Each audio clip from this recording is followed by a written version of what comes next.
प्यारे साथियों, आप सभी लोगों को हमारा सादर प्रणाम। सभी अधिवक्ता बंधुओं और बहनों को इस मास के अवसान के लिए, जिस समय हम ये आपका वीडियो रिकॉर्ड कर रहे हैं, रात्रि के 2 बजने में 10 मिनट बाकी हैं और अभी जस्ट थोड़ी देर पहले हमने राजस्व संहिता की क्लास कंप्लीट की है। हमें व्यक्तिगत तौर पर ये अनुभव बहुत लंबे समय का रहा कि जो चीज़ बेहतर पूरे ब्रह्मांड के लिए आदि से आज तक जगत में इन्वेंशन के तौर पर की गई, जब जीरो दिया मेरे भारत ने तब दुनिया को गिनती आई। आप ये राष्ट्रगीत तो जानते ही होंगे।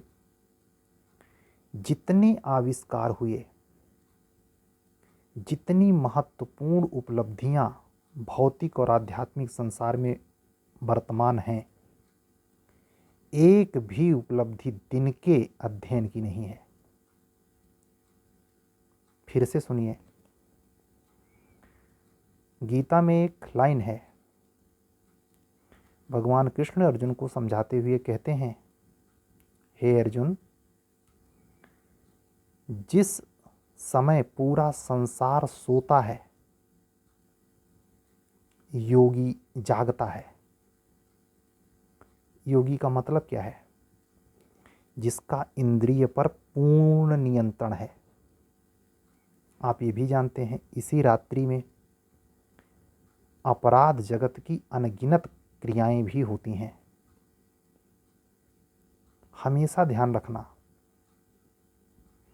जैसे प्रकाश का अभाव अंधकार और अंधकार की गैर मौजूदगी प्रकाश को प्रतिस्थापित रूप से डबल शाश्वत सच के रूप में विद्यमान रखती है, वैसे हर पहलू में जितनी काली स्याही होगी वहाँ उतने उजले की संभावना होगी।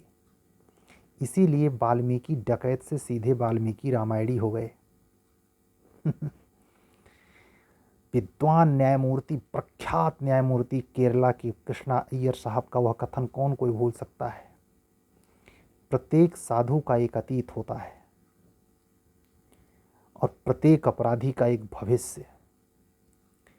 तो कहने का अर्थ यह है कि आप दोनों से न विकृत भाव से भरें और न ही अतिहर्षित भाव से भरें। इसमें सूत्र खोजें अपनी सफलता के। अध्ययन का तरीका ठीक है, अपने अपने स्टडी शेड्यूल के हिसाब से आदमी पढ़ता है। मैं व्यक्तिगत तौर पर तजुर्बा बताऊं 20 साल का पढ़ाई का, जो पढ़ाई रात्रि में होती है उसका कभी भी, मैं गारंटी देता हूं इस बात की, चाहे वो कितना बड़ा ब्रह्मचारी बनता हो अपने आप को, भोर के काल समेत पूरे दिन में कभी नहीं हो सकती। मैंने भोर के काल को जोड़ दिया। हमारे यहाँ मिथ की अवधारणा क्या है?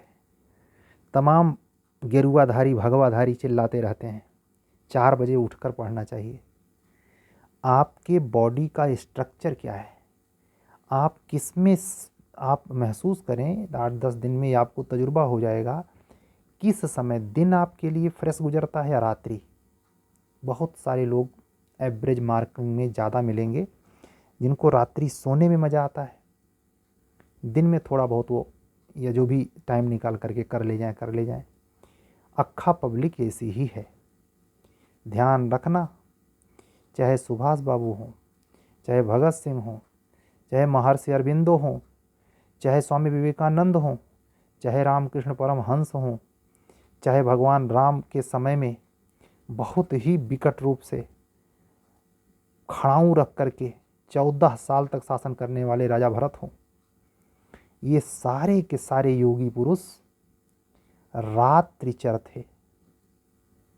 रात्रि में इनका काम होता था साधना वाला।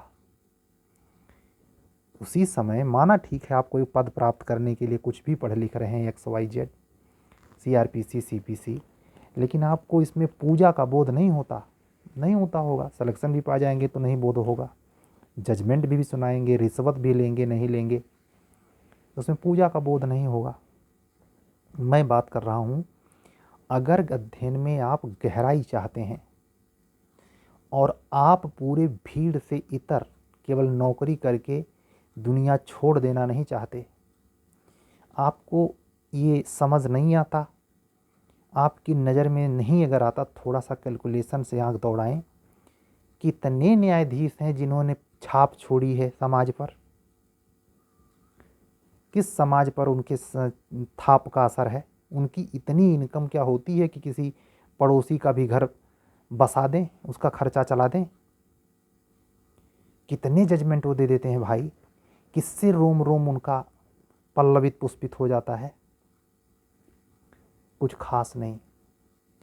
कहने का अर्थ है अगर आप में वैवेकिक शक्ति का निर्माण नहीं है, मानवीय पहलू नहीं है, तो आपको कोई पद मिल जाए, कितनों धन दौलत मिल जाए, मिट्टी बराबर है।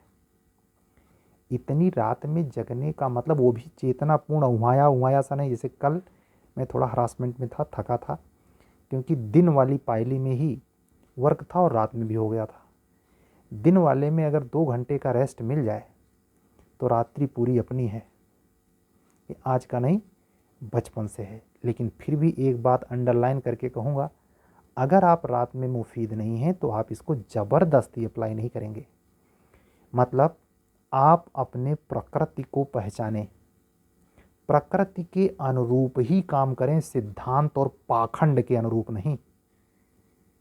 कि फलाने बाबा कह रहे थे कि 4 बजे उठ के पढ़ना ही ऊषा बेला कोई बेला नहीं होती। जब आपकी चेतना काम करे, 100% सक्रिय रहे, वही आपके लिए ऊषा बेला है। हो सकता है वो गोधूली बेला में ही संभव होता हो। With you have nature. आपके पास जो भी प्रकृति है उसको पहचानना पड़ेगा आपको। जैसे आपकी जजिंग पावर ये इशारा करती है कि हम सिविल में जाएं, हम टीचिंग फील्ड में जाएं, संगीतकार हो जाएं, एक्सेट्रा, वैसे जिस फील्ड में उतरें उसकी साधना में भी अपनी प्रकृति पकड़ें। कब हमारा मन पूरा एकदम खुला खुला रहता है, कब बुझा बुझा सा रहता है, इसको थोड़ा इंक्वायरी में लाएं। ये पढ़ाई का अहम हिस्सा है ये रोल। प्रयागराज में क्या है, प्रयागराज के कल्चर की अगर हवा आपको लग गई तो दाल भात चोखा, उसके बाद 4 घंटा सोना। और मुझे तो ऐसे लगता है कि प्रयागराज में जो सुलाई होती है उसका ठीक ब्रांड वैल्यू अगर देखनी हो तो जो छात्र दिल्ली में रह के मुखर्जी नगर में पढ़ाई करते हैं, जैसे सुबह के 5 बजे उनका लैंप ऑफ, अब 1:30 बजे उठेगा लड़का।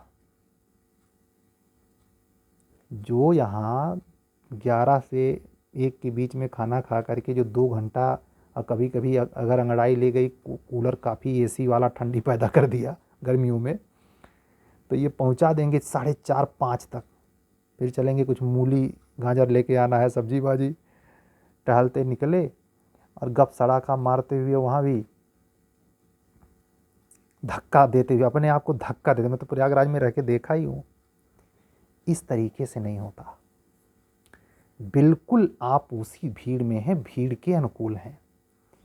प्रतियोगिता में न्यायिक जगत में सफलता प्राप्त करने के लिए ही मात्र नहीं, आज के समय में कोई भी कंपटीशन हो, हम यहाँ एक बात साफ करना चाहेंगे, TGT PGT ही क्यों ना हो, वनडे एग्जाम ही क्यों ना हो, लेखपाल भर्ती ही क्यों ना हो, चकबंदी लेखपाल भर्ती ही क्यों ना हो, सब में गजब की एकाग्रता और बगैर रुकावट की पढ़ाई मांगता है। ये कब संभव होगा, जब आप अपनी प्रकृति पहचानेंगे। आपका शरीर अलाउ नहीं करता, अब आपकी सहेली, आपका सखा, आपका मित्र उसी पीरियड में बहुत पढ़ता है, तो आपको लग रहा है कि हम भी ऐसा करें। ये ऐसा नहीं करते, ठीक है। हाँ, उस समय थोड़ा सा परिपाटी चेंज करनी पड़ती है। रात्रि में पढ़ने वाले या लंबे तौर पर स्टडी करने वालों को जब एग्ज़ाम की डेट पास आने लगती है, क्योंकि परीक्षा तो दिन में होगी, वो तो रात में अलाउ करेगा नहीं। तो उस समय उनको थोड़ा एक कसरत वाली बात आती है, लेकिन वो एडजस्ट हो जाता है। जब चीज़ें आती हैं तो नींद अपने आप भाग जाती है, आपको पता नहीं चलेगा। 6 पेपर आपके होने हैं, इमेजिन करिए, पर पेपर आपका 3 घंटे का होना है। हम आपसे पूछते हैं, आपसे कमीशन जुडिशरी के एग्ज़ाम में 18 घंटे लिखवाएगा कि नहीं? लिखवाएगा कि नहीं बताइए? 18 घंटे लिखने के लिए महज कुछ दिनों के अंदर इसकी आप कोई तैयारियों करते हैं? खाली प्रिय निकाल लेते हैं। मैं 4-6 दिन पहले की बात बताऊं, यूट्यूब पे यूं ही चीज़ें देख रहा था, मुझे एक यूट्यूब पर वीडियो हाथ लगा। कोई सिंह कास्ट से लड़का था और अपराध जगत में चला गया था, माफिया बनने। फिर पता नहीं कैसे माफिया वालों ने समझाया, पता नहीं कैसे क्या अकल किसी संजोग बैठ गया, वहाँ जब अपमानित हुआ, उसके हाथ कुछ लगा नहीं, समझ आई तो ये फील्ड में चला आया तैयारी करने। वो बीएससी या ग्रेजुएशन में फेल था, फिर किसी प्रकार पास हुआ और उसको किसी ने सुझाया कि आरओ एआरओ का एग्ज़ाम की तैयारी करिए। भाई साहब, मैंने अपनी आंखों से देखा, वो प्रमाणित कर रहा था कि पिछले 1.5 साल में हमने इतने, फर्जी नहीं कि ऐसे केवल उंगली से इशारा कर दे रहा, दिखा रहा था कि हमने इतनी कापियाँ लिखी, इतना, कम से कम मेरे हिसाब से इतना, अगर आप यूट्यूब में देख पा रहे हैं, इतना इतना जितना मेरा आकार दिखाई दे रहा है, इतना किताबें कापियाँ थीं उसकी। वो कुछ महीनों में, सालों में नहीं, कुछ महीनों में उसने करंट, जीएस और हिंदी पर काम किया था। तो जो ऊर्जा डकैत वाल्मीकि की जब घूमी मरा मरा कहने लगे, तो वाल्मीकि रामायण लिख दिया। तुलसीदास जी को जब अपनी बीबी का चाटा पड़ा तो महाकाव्य लिख दिया। जो ऊर्जा कामुकता में उनके तुलसीदास जी के अपने पत्नी के प्रति बह रही थी, उसके गुरु साबित हुई रत्नावली। राजापुर का जन्मा ये महर्षि यूं ही नहीं महाकाव्य लिखा, ठोकर लगी। किस महापुरुष के जीवन में, इतिहास में ये सब चीजें नहीं हैं भाई? अगर आप अपने आप को जनरल पब्लिक मान के हैं, पढ़ाई लिखाई कर रहे हैं, तब तो हमारी बातें नागवार गुजरेंगी। लेकिन अगर दमदार हैं आप, और अगर आपके भीतर कुछ कर गुजरने का मादा है, यकीन दिलाता हूं कि रात को दिन में बदल के देखिए। ध्यान रखिएगा कि जीवन में जब भी ऊंची सफलता पानी हो, तो दिन को दिन और रात को रात मत समझिए। 303 तो होंगे ही, चाहे आप वहाँ के सोएं, चाहे टांग पसार के सोएं, चाहे 17 बहाना लगाएं कि हमारे लड़के बच्चे हैं, हम उसी में फंसे रहते हैं, हमको समय नहीं मिल पाता। बहाना तो वही है कि भाई हम तो अकेले हैं, हमको 17 काम करना पड़ता है, हम कैसे पढ़ लेंगे। अरे भैया, अकेले रह के तीर मारा है लोगों ने, समझ रहे हैं? जीवन चुनौती स्वीकार करने के लिए दिया गया है नेचर के द्वारा, अधीनता स्वीकार करने के लिए नहीं।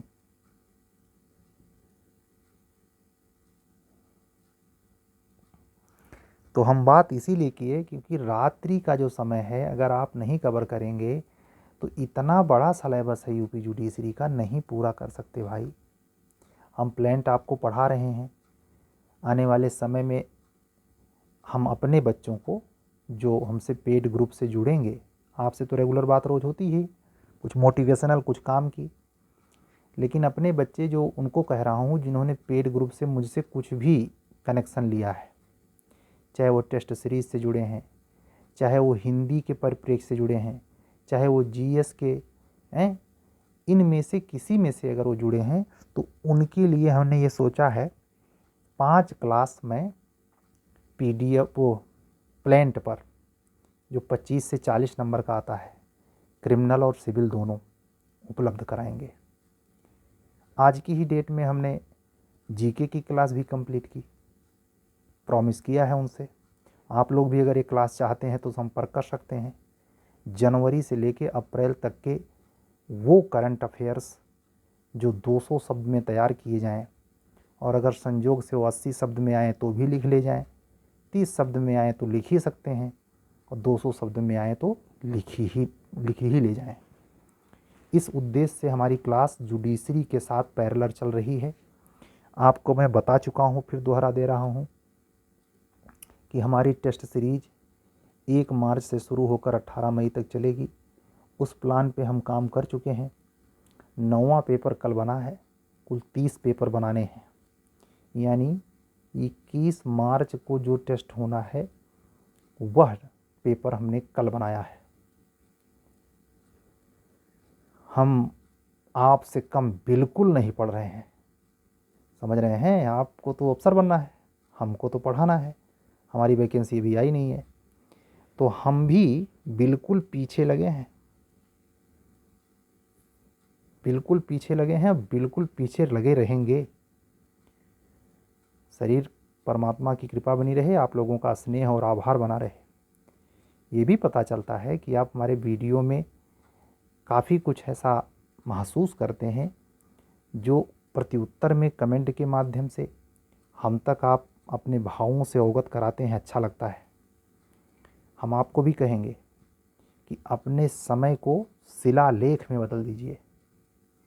जिसने समय पर काबू पाया, समय का सदुपयोग किया, गारंटी देता हूँ कि वह एक न एक दिन पताका जरूर फहराएगा।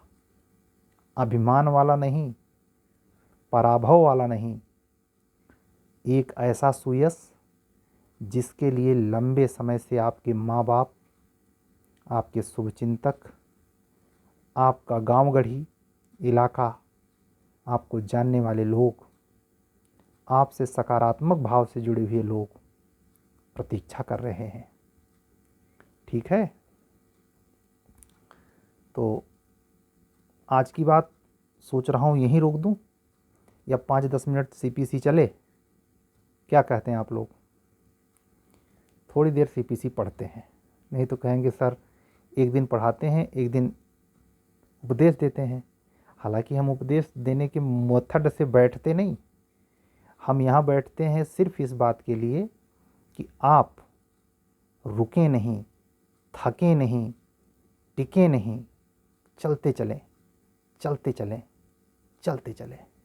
ठीक है, तो आइए 5 मिनट कम से कम सीपीसी आए और कंटिन्यू करते हैं।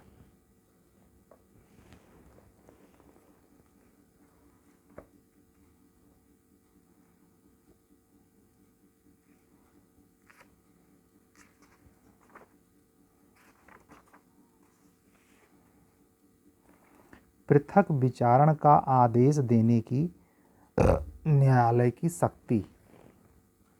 ऑर्डर 2 रूल 6 आज पढ़ेंगे। जहां न्यायालय को यह प्रतीत होता है कि एक ही बाद में बाद हेतुकों के संयोजन से विचारण में उलझन या विलंब हो जाएगा या ऐसा करना अन्यथा असुविधाजनक होगा, वहां न्यायालय पृथक विचारण का आदेश दे सकेगा। स्वाभाविक तौर पर अगर बाद हेतुक अलग अलग है, जब आप मैटर लेके पहुँचे, प्लेंट दाखिल हो गया है और कोर्ट को देखने पर पता चला कि भैया अग्रक्रयाधिकार का मामला और मार्गेज का मामला काहे एक्कम लेके आए हो भाई, उसी प्रॉपर्टी पर हक सुफा भी है, यानी बाद हेतुक हक सुफा का है, और उसी प्रॉपर्टी पर मार्गेज का भी है, तो दोनों एक फैक्ट एंड इशू थोड़े है, बाद हेतुक अलग अलग है, इसलिए उस मामले का विचारण अलग अलग कोर्ट में होगा। ठीक है, यही ये कह रहा है, पृथक विचारण का आदेश दे सकेगा या ऐसा अन्य आदेश दे सकेगा जो न्यायालय हित में समीचीन हो। कुसंयोजन के बारे में आक्षेप, रूल नंबर 7। अपना बेयर एक्ट खोलिए सीपीसी का और खोलिए नियम नंबर 7 हैं, बाद ऑर्डर 2, और उसमें देखिए क्या लिखा है।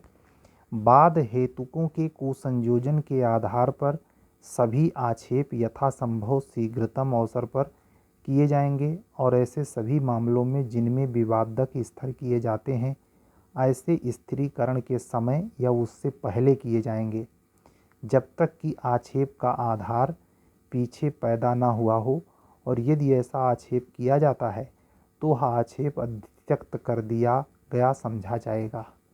मतलब कहने का ये है कि मान लीजिए कोई प्लेंट आपने दाखिल की और उसमें पता चला कि कुछ पक्षकारों को जोड़ना चाहिए था या कुछ का गलत जोड़ हो गया है, उनको निकालना चाहिए, तो उसके लिए कोर्ट अगर फैक्ट एंड इशू यानी ऐसे स्थिरीकरण विवादक स्थिर किए जाते हैं तो ऐसे स्थिरीकरण के समय या उसके पहले, तो ये जो चक्कर है कुसंयोजन असंयोजन का, इसका निपटारा हर हालत में विवादक स्थिर किए जाने के समय या इसके पहले कर लिया जाना चाहिए।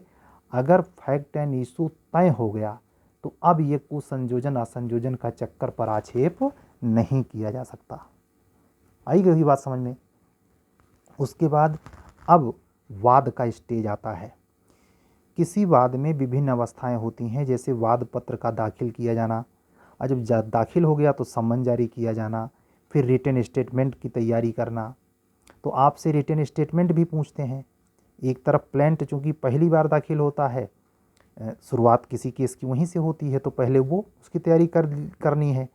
इसको रिटन में बताएंगे फिर बोर्ड की क्लास पर कि कैसे लिखा जाता है ना। हाँ, ये चीज़ अगर आप इसको चाहिए तो पेड ग्रुप से आपको जुड़ना पड़ेगा। ये हर चीज़ हम ओपनली नहीं, हाँ हिंट आपको ज़रूर करेंगे। रेगुलर वीडियो कंटिन्यू चलेगा, कल भी हम इसको कंटिन्यू करेंगे। आपको पता है कि ये कंटिन्यू चलता रहेगा जब तक आपका रिजल्ट नहीं आ जाता, हो सकता और आगे चले।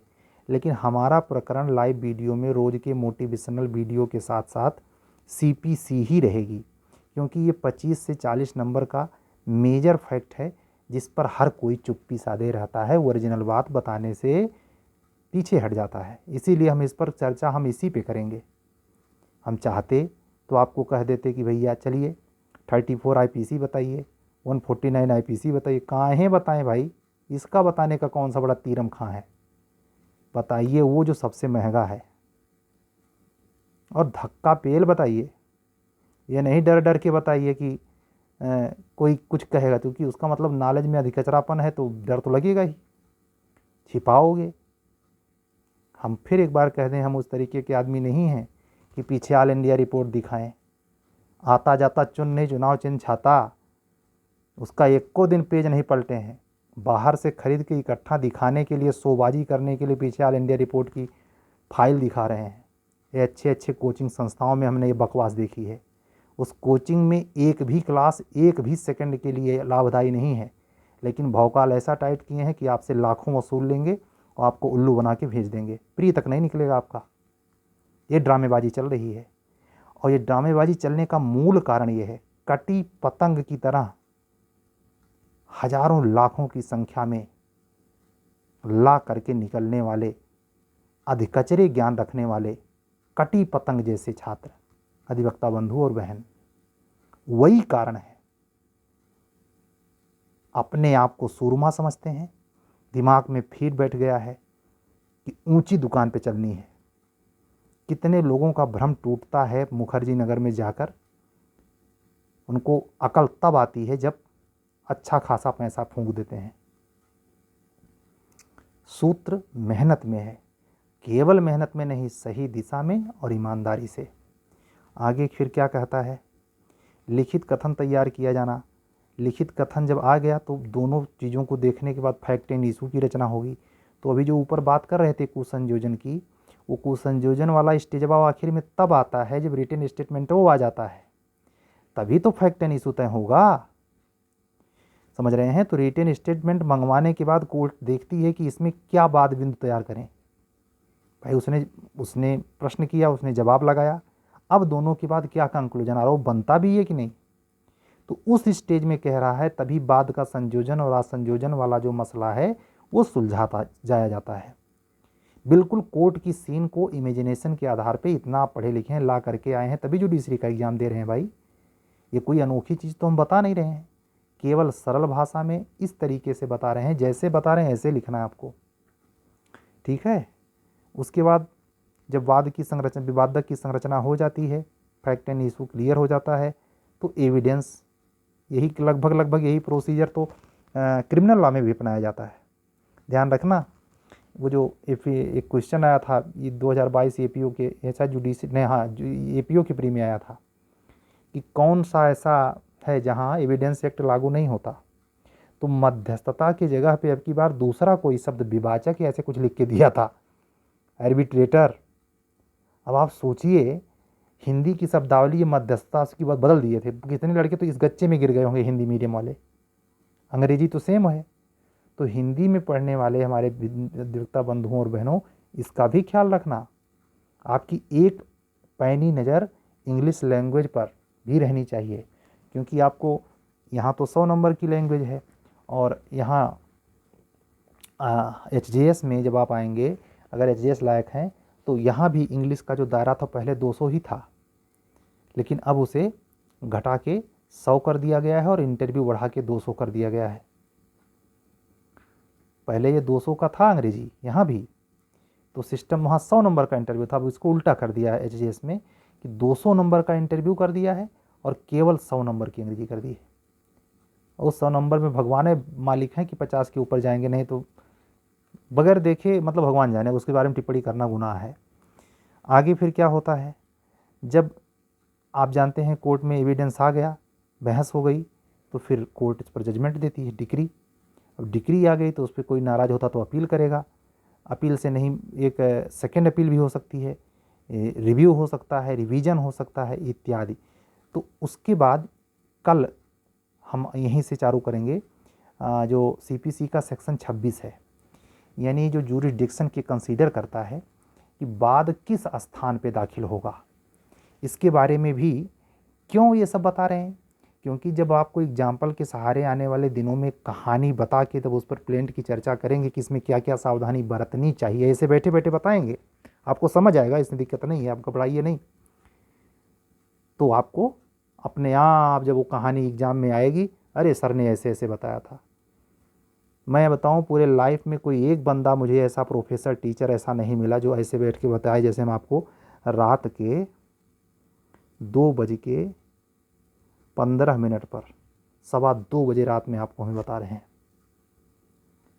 अगर आप सुबह हंगड़ाई लेते हुए जमाई उमाइया को नाश्ता पानी करके अगर हमको सुन रहे हैं तो इसको भी गौर से सुनिएगा। हमारी अधिवक्ता बहनों से अपील है कि हमारे टेस्ट सीरीज GS के क्लास, GS की वो भी क्लास चल रही है, वीडियो बंद करने के पहले आपको बता दें, जो 9 माइनर एक्ट है यानी समग्र GS चल रहा है, 9 माइनर एक्ट पे 50 क्वेश्चन देने का प्रॉमिस हमने अपने उन बच्चों को किया था जिन्होंने प्री में हमारे क्लास लिए थे। अगर आपको भी वो चाहिए तो बात कर लीजिए, व्हाट्सअप नंबर ही दिखाई दे रहा है 7705090393। ठीक है, मिलेंगे अब कल रेगुलर वीडियो के साथ, तब तक के लिए विदा दीजिए। हमारे चैनल पर अगर नए हैं तो चैनल हमारा सब्सक्राइब कर लीजिए, लाइक करिए, शेयर करिए। जय श्री राम, सत्यमेव जयते।